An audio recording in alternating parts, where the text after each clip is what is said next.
tensiones entre China y Estados Unidos podrían costarle al mundo el 2% del Producto Interior Bruto, según advirtieron los economistas del Fondo Monetario Internacional. En este contexto, muchos gobiernos buscan hacer más resistentes sus cadenas de suministro, por ejemplo, trasladando la producción a casa. Por otro lado, la guerra en Ucrania repercutió en los precios y durante marzo de 2022 la inflación alcanzó el 9,8%, la mayor subida desde 1985. En comparación, en abril la cesta de la compra se encareció un 4,1% según los últimos datos del INE. No obstante, la tasa subyacente dio un respiro por primera vez en muchos meses, con lo cual se alejan los temores de una espiral de precios. Sin embargo, la inflación tiene graves consecuencias en el mercado laboral, el poder adquisitivo de los consumidores y, cómo no, los salarios. Así, la inflación en España ha provocado un recorte del 5,3% durante 2022 en el bolsillo de los trabajadores. Desgraciadamente, España entra en el top 10 de países de la OCDE en los que más cayeron los salarios. Ante esto, los principales bancos centrales han asumido la subida de los tipos de interés con aumentos históricos que no se habían visto desde 2008. Las consecuencias: un aumento del coste de créditos a hogares y empresas, el incremento de la rentabilidad de la renta fija y el inevitable freno al consumo debido a la pérdida de poder adquisitivo. Pandemia, guerra, crisis bancaria. Son solo algunos de los ejemplos de las turbulencias a las que nos hemos enfrentado en los últimos 2 años. Y es también el contexto macroeconómico que ahora vamos a analizar. El principal riesgo a corto plazo es el de una incoherencia entre nuestra política presupuestaria y la política monetaria. Digamos, es un riesgo que se puede ponderar, que es tangible. Yo pienso que no se va a materializar, pero bueno, que es posible y sobre todo cuanto más suban los tipos de interés, mayor el riesgo. Es decir, que bueno, esto es así. Pues hay otros riesgos que son imponderables, para mí por lo menos, que son geopolíticos, ¿no? Por ejemplo, una guerra en el estrecho de Taiwán. Yo coincido con Raimon en cuanto a esa incoherencia que hay actualmente entre la política fiscal y la monetaria en España, en un año además electoral, ¿no? Que puede llevar incluso a una regulación o algún tipo de medidas, ¿no? Que no favorezcan el impulso de la economía española a corto y a medio plazo. A mí hay 2 cosas que yo creo que sí que me preocupan. La sequía. Yo creo que la sequía es algo que incierto, ¿no? Y no sabemos todavía ver cuál va a ser el impacto sobre los precios de los alimentos y las materias primas, incluso de la propia energía. Lo vimos el verano pasado, ¿no? Con la falta de generación de energía hidráulica y también el impacto sobre la energía nuclear en Francia. Pero también me preocupa que vamos a iniciar en septiembre el fenómeno del Niño, ¿no? Con las implicaciones que eso también va a traer en las cosechas de Asia, de América Latina, ¿no? La crisis ha surgido por los bancos regionales americanos cuando llevábamos años previendo que la crisis financiera por este periodo de tipos de interés tan bajos podría ocurrir en la banca en la sombra o en el endeudamiento de determinados sectores, deuda privada en Estados Unidos, mercados inmobiliarios en algunos países europeos, ¿no? Quería preguntarte, Alicia, después de lo que hemos vivido, las últimas turbulencias en Estados Unidos, pero también en Europa, ¿cómo está ahora mismo el sector bancario? Y bueno, y si ya se han calmado un poco los mercados. Yo creo que los criterios de capitalización y de supervisión, ¿no?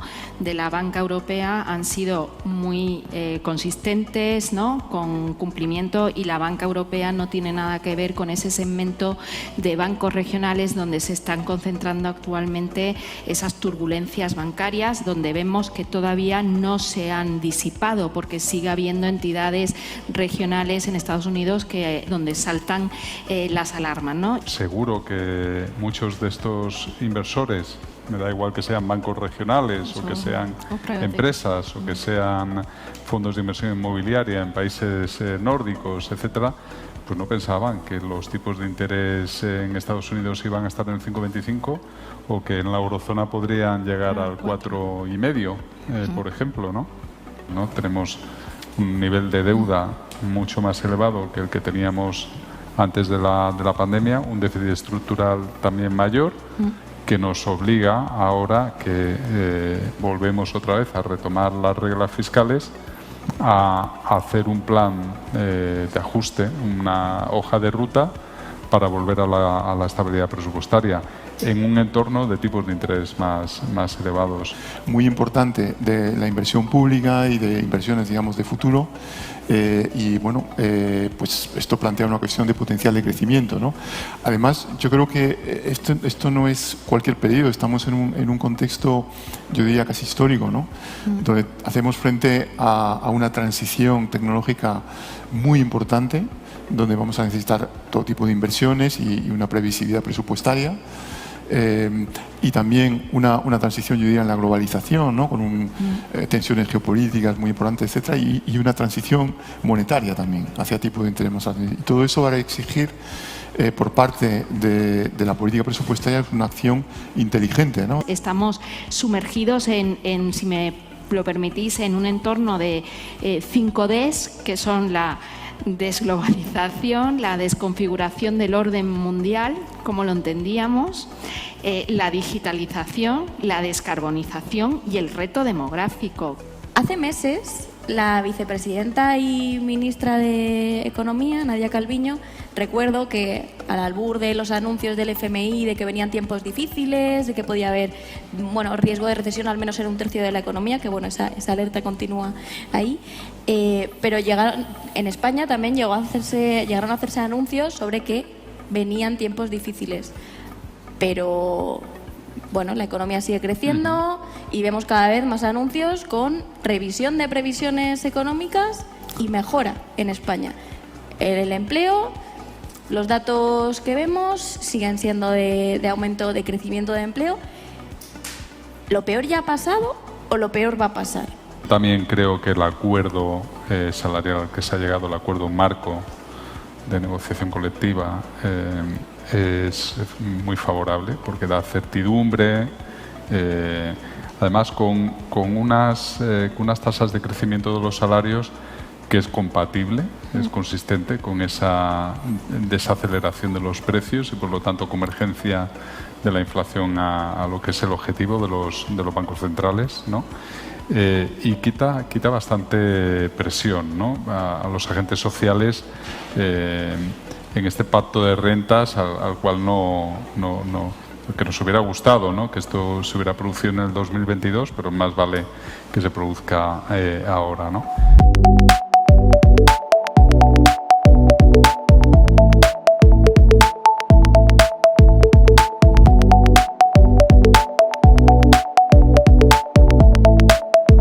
Estas 5 opciones son las 5 preferidas por los españoles según un estudio que recientemente ha realizado JP Morgan, pero no en este orden. Así que lo que queremos hoy es saber si los que nos estáis viendo coincidís con este estudio que ha realizado JP Morgan y que contaremos al final del evento y, por tanto, comparar y saber, cómo es vuestra idea a la hora de invertir vuestro dinero.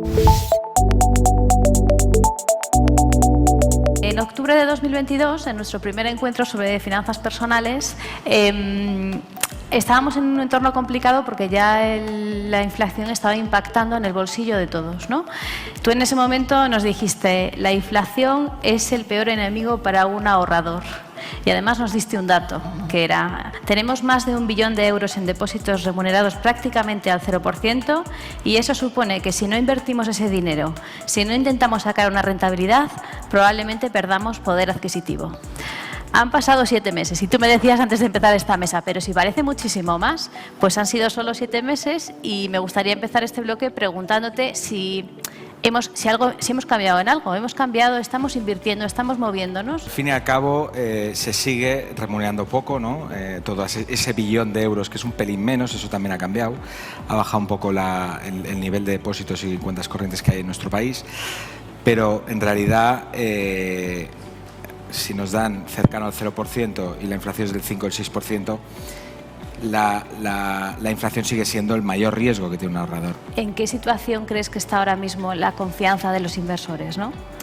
Pues creo que la situación de los bancos de Estados Unidos nada tiene que ver con la situación de la banca europea y en concreto de los bancos españoles, precisamente porque han pasado unos test de estrés súper exigentes con nota en los que se han medido criterios de solvencia y liquidez mucho más elevados que los que ha medido el regulador en el caso de bancos locales y de un determinado tamaño en Estados Unidos. Primero, no hay un gran sentimiento de pánico ni de miedo, ni mucho menos, pero sí que es verdad que hay que explicar a los clientes que la situación es totalmente diferente. Es decir, los reguladores en España y los reguladores a nivel europeo, tanto nacional como europeo, no han hecho muy bien su trabajo estos últimos 15 años. Los ratios de solvencia de la banca, hablo de España ahora, prácticamente todos están por encima del 12%. Los ratios de liquidez, que se habla tanto, ¿no? Todos cumplen con ese 100% mínimo, ¿no? Yo diría que están todos por encima del 150%. Aquí sí que nosotros nos desmarcamos como primera entidad, ¿no? Con un 600%, un pelín más. Es decir, la banca es sólida y por tanto el mensaje que hemos de dar los que nos dedicamos a este negocio es un mensaje de tranquilidad. Sin embargo, los inversores minoristas que estaban dentro de valores como el Banco Santander, como el BBVA, como el cual fuera de los que estaba en bolsa, tanto nacionales como internacionales, se han visto afectados, han visto cómo su patrimonio bajaba, han visto cómo algo que nada tenía que ver con su inversión le golpeaba, digamos, en su patrimonio, ¿no? Vemos como cada vez más personas deciden retirar, sobre todo en momentos como este, en el que hay una incertidumbre latente por muchos motivos que todos conocemos.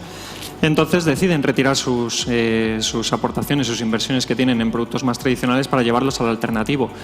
¿Por qué? Pues primero porque no es tan volátil en ese sentido, es decir, no sufrimos la volatilidad que sufren los mercados, y segundo porque los plazos son diferentes. Si yo quiero ahorrar yo mismo para mi jubilación, lo digo para que todos lo entendamos, probablemente no tiene mucho sentido, al menos por mi perfil, invertir en letras del Tesoro, porque no voy al menos a día de hoy, a cubrir mi poder adquisitivo. Es decir, con las letras del Tesoro sigo perdiendo poder adquisitivo porque estamos hablando que la inflación está al 5 o 6%. Este furor sobre los fondos indexados, ETFs, viene también por tres motivos principales: por la gran transparencia que tienen estos productos, por la diversificación y porque aparte la gestión pasiva pues está de moda, porque al no tener una selección y una gestión como ocurre de los activos, como ocurre la gestión activa, pues un vehículo muy eficiente en cuanto a costes, que se traduce al final en una mayor rentabilidad. Yo creo que tiene sentido, ¿no?, que a día de hoy el inversor pues esté posicionado, ¿no?, en diferentes tipos de producto. Creo que Juan comentaba antes, ¿no?, el no tener digamos toda tu inversión en el mismo sitio, ¿no? Nosotros ofrecemos, por supuesto, la posibilidad de invertir en Venture Capital. Otros productos como es el Factoring, en el que ahí sí que va todo mucho más medido, y es un producto más alternativo. Al final estamos dando un 7% de rentabilidad media. Tenemos operaciones con seguros de crédito, es decir, que el principal va protegido por una aseguradora. También tenemos operaciones a riesgo. Yo creo que lo importante es identificar muy bien el perfil del inversor. Creo que Juan también comentaba al principio un poco.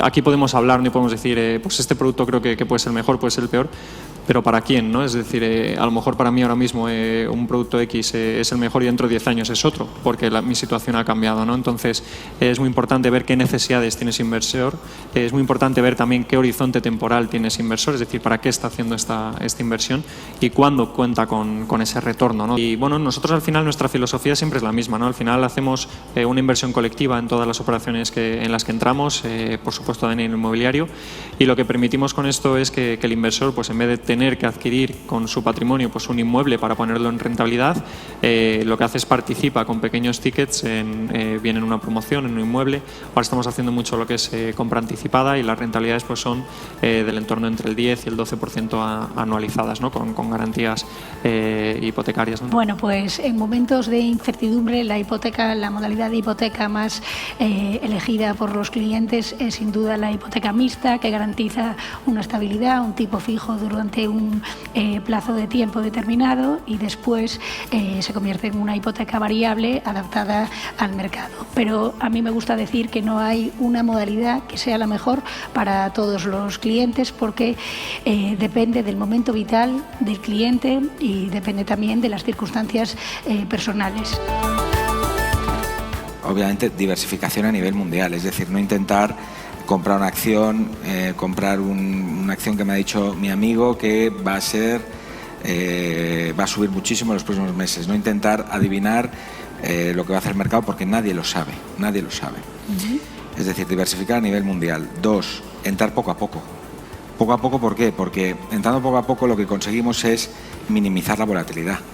Es decir, cuando los mercados caen y yo voy comprando participaciones y compro fondos de inversión, por ejemplo, más baratas. Y por tanto, imaginemos el momento, este último año que hemos vivido, ¿no? Que la renta variable mundial ha caído en torno al 25% de arriba abajo. Obviamente ahora ya se ha dado la vuelta, ¿no? Estamos a un menos 13, menos 14%. Pero imaginemos si hubiéramos entrado poco a poco, ¿no? Hubiéramos comprado barato, ¿no? Mucho más barato de lo que hubiéramos comprado si hubiéramos comprado en una única aportación, ¿no? Y por último, para mí el mejor activo, porque me dedico a ello, es la figura del family banker o la figura del asesor financiero, ir acompañado. Hace unas semanas, Bloomberg publicaba que ChatGPT ya es capaz, a partir de titulares, de interpretar qué movimientos va a haber en bolsa e incluso qué caminos va a tomar la Reserva Federal. ¿Realidad o ficción? Pues todavía no podemos decir si estamos más cerca de la realidad o de la ficción, pero desde luego hay run run en el sector, como podéis ver en este vídeo. Lo que se ha dado en llamar inteligencia artificial, pues al final no son más que algoritmos avanzados. Sucede que estos algoritmos pues ahora tienen acceso a mucha información, la capacidad de computación es mucho más barata de lo que era hace décadas, y eso pues hace que lo que es un salto cualitativo, lo que es un salto cuantitativo parezca un salto cualitativo, ¿no? La inteligencia artificial creo que va a ser una tecnología muy disruptiva en el sector financiero, ya que va a poder facilitar muchas tareas y muchas funciones para hacerlas más eficientes y con mayor valor añadido para los clientes. Yo diría que la atención al cliente seguro que podía cambiar considerablemente.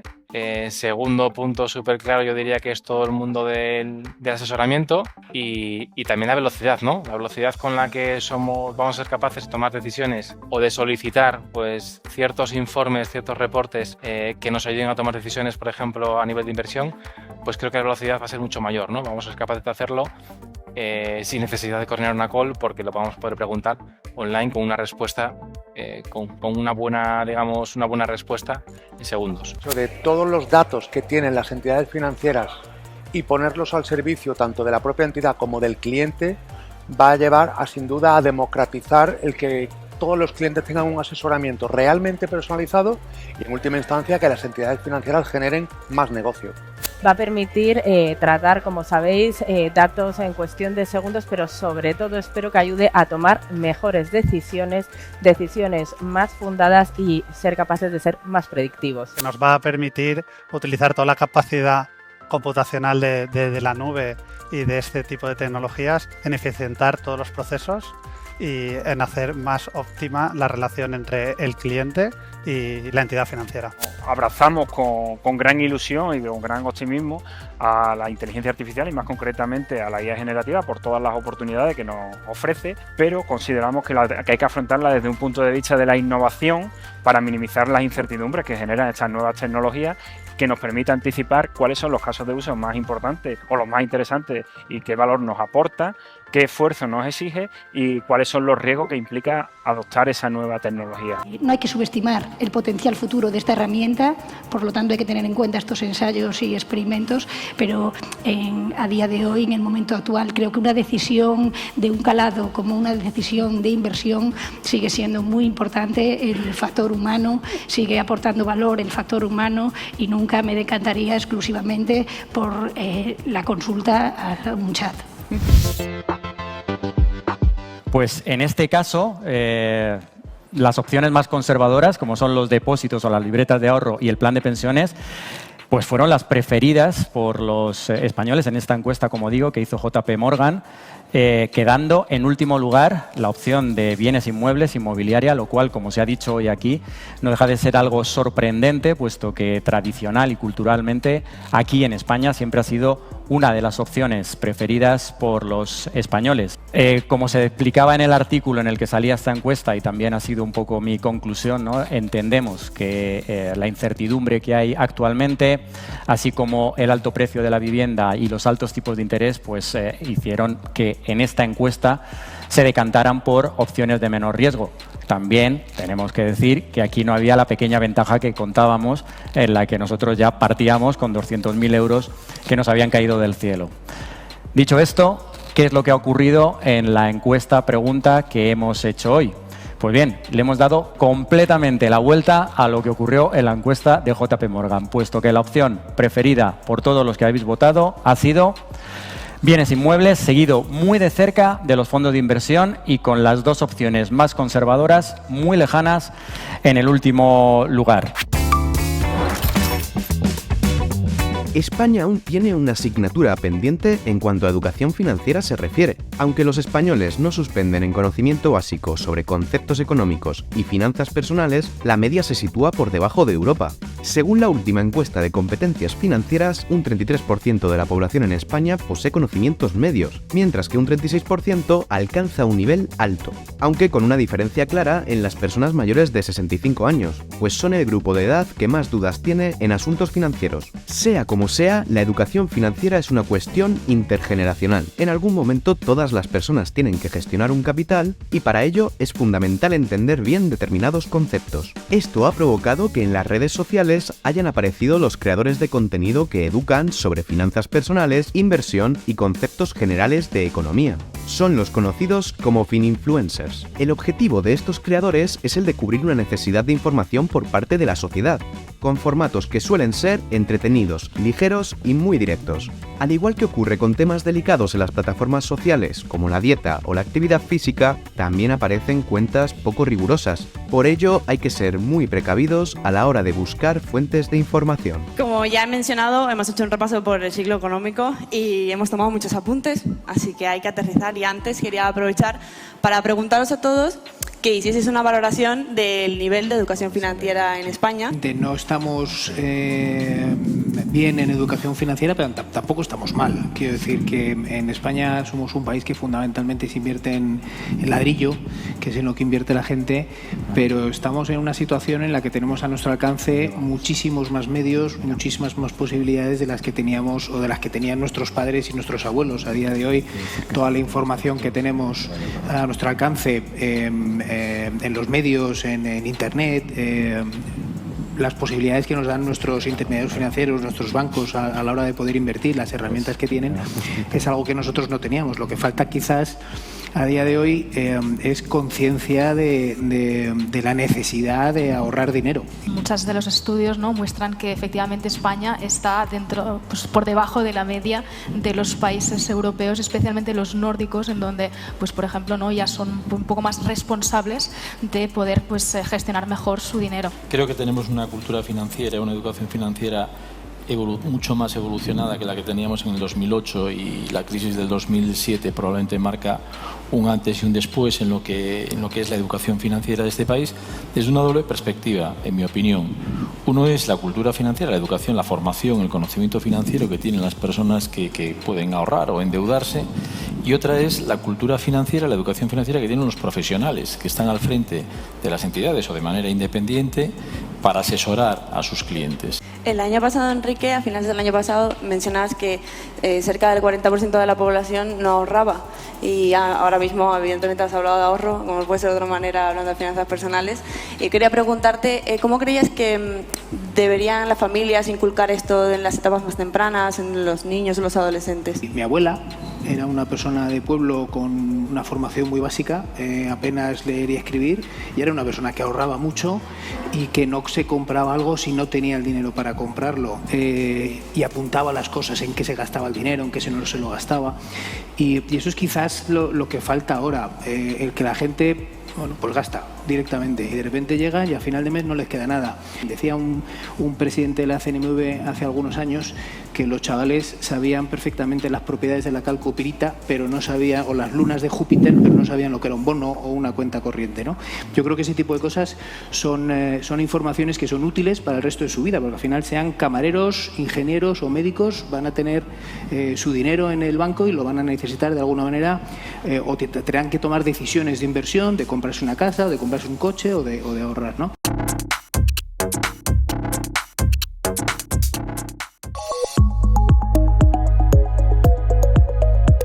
Nuestros padres y nuestros abuelos estaban acostumbrados a confiar ciegamente en el asesor de su oficina bancaria. Con la llegada de Internet y las nuevas tecnologías llegan también los creadores de contenido para extender ese conocimiento que parecía únicamente al alcance de unos pocos. Nuestro valor reside en que hacemos de un tema tan complejo como son las finanzas algo sencillo y entretenido. Esto consigue acercar las finanzas a la población y despertar su curiosidad hasta tal punto que empiezan a tomar conciencia de su dinero. Somos imparciales a la hora de decidir si un producto es bueno, es malo o hay opciones mejores. Y eso sí, tenemos todo el tiempo del mundo para explicar algo de diferentes formas y asegurarnos de que todos lo compren. Una visión totalmente contraria a la de los organismos tradicionales. En las finanzas no hay un único camino correcto, pero tampoco hay atajos. La mayoría de creadores de contenido financiero se centran en hacer vídeos sobre inversión y esto es solo una pequeña parte de las finanzas que no resuelve los problemas diarios de todo el mundo. No todas las personas invierten, pero sí todos tienen una cuenta bancaria, por ejemplo. Algunos creadores prometen altas rentabilidades en muy poco tiempo con tal de conseguir visitas y likes. Jugar con la esperanza de las personas o divulgar técnicas que rozan la ilegalidad es algo que sin duda no se puede permitir. Tal vez se debería hacer más hincapié en el proceso y no en el resultado. Creo que los creadores de opinión en el ámbito financiero deberían medir muy bien las palabras y el perímetro de contenido que abarcan. Porque es muy fácil sugerir cosas que no se pueden sostener con el conocimiento. Y esa es la dificultad que podría tener, por ejemplo, un asesor financiero independiente o un banquero privado o no privado con su cliente, ¿no? Cuando vamos al conocimiento más espontáneo que ocurre en muchas ocasiones en el ámbito de las redes sociales, sea cual sea el canal, creo que entramos en un terreno de gran peligro, porque no existe ningún criterio por el cual, uno, transparente, que pueda haber algún interés detrás, y dos, no hay ningún tipo de responsabilidad en la opinión. Muchas veces no me vienen preguntas directamente, ¿no? A través del chat privado de Instagram, me dicen ¿en qué me recomiendas invertir? Y digo, es que no lo siento, pero no te puedo decir en qué te recomiendo invertir si previamente yo no he hablado contigo, porque es que necesito saber muchísimas cosas de tu perfil. Necesito saber, pues mira, para empezar, si tienes, ¿no? Pues un colchón de seguridad, si tienes también pues en qué trabajas, qué tipo de estabilidad laboral tienes, si tu situación personal, tienes hijos, no tienes hijos, qué objetivos tienes y sobre todo qué perfil de inversor eres. Es que no es lo mismo. ¿Creéis que tiene que haber más regulación para estos influencers sobre estas plataformas y en qué aspectos sí es así? Necesitamos regulación específica que pueda limitar el manejo y el uso de la información en la capacidad de difusión y en la capacidad de divulgación. Bueno, hay órganos más que suficientes porque la CNMV es bastante activa, el ESMA también, y tienen que ponerle foco realmente a esto para lograr por lo menos tres cosas importantes. Uno es transparencia. Aquel que da una opinión tiene que ser consecuente con la transparencia de sus intereses. En segundo lugar, con un cierto nivel de formación por parte de las personas que están sugiriendo cosas en el ámbito de la inversión o en el ámbito del ahorro. Y la tercera, y me parece también muy importante, es que no haya fraudes. Es decir, que hoy podemos crear un avatar que sea capaz de generar contenido y si nadie le corrige, pues puede hasta no existir, ¿no? Yo creo que al final la mejor protección es la formación. Al final la gente lo que tiene que saber es ese que me está diciendo que puedo multiplicar por 4, quién es y por qué me está contando esto y sobre todo si tiene 20 años o 21 años y lleva la camiseta del Pato Donald, pues quiero decir, no me va a ofrecer ningún tipo de garantía, ¿no? Primero, establece cuáles son tus objetivos. ¿Qué quieres hacer con tu dinero? ¿Comprarte un coche, una casa, la jubilación, ahorrar dinero para llevar a tu hijo a estudiar a Estados Unidos? ¿Cuál es el objetivo? Cuantifícalo. Y ahora vamos a ver cuál es tu capacidad de ahorro y a qué tipo de interés tienes que invertir para poder conseguir tu objetivo. Y ahora ya vamos para nota en ese próximo examen de conocimientos financieros. ¿Cuál es el talón de Aquiles de las finanzas personales y cómo ponerle remedio, cómo asegurarlo? Y creo que es un talón de Aquiles de la gente, de las personas, de las familias y desde luego de las administraciones públicas, de la administración del Estado, decirle a la gente lo que va a cobrar el día que se jubile. Ese para mí es el gran talón de Aquiles. No tenemos previsión de lo que va a pasar y creemos que esto es un contrato a perpetuidad por el cual el Estado en algún momento te va a salvar la vida y tú vas a ser capaz de sostener tu nivel de vida. Es que en realidad es esto, es un poco ese cortoplacismo que por falta de educación financiera y formación que en general pues existe en España, pues no tenemos en consideración esa parte de pues guardar un poco de ese ahorro, de esa pues poner ese ahorro entonces a trabajar y entonces pues un poco vivir en el momento adecuado, ¿no? En el momento de la situación actual, porque quiero disfrutar. Y claro que al final hay que tener un equilibrio, o sea, tampoco te estoy diciendo, ¿no? que realmente pues dejemos de disfrutar del día a día, dejemos de salir con pues nuestra familia, nuestros amigos, de ir de vacaciones, pero todo siempre es en un equilibrio. Entonces, si realmente yo tengo mis finanzas estructuradas, yo puedo realmente hacer de todo, ¿no? Es decir, no tengo por qué tener esos altibajos, ¿no? De decir, ostras, es que realmente pues me ha venido un gasto muy grande, entonces debido a esto pues necesito coger un préstamo y ya empezamos ya con toda esa rueda que es mucho más difícil de salir.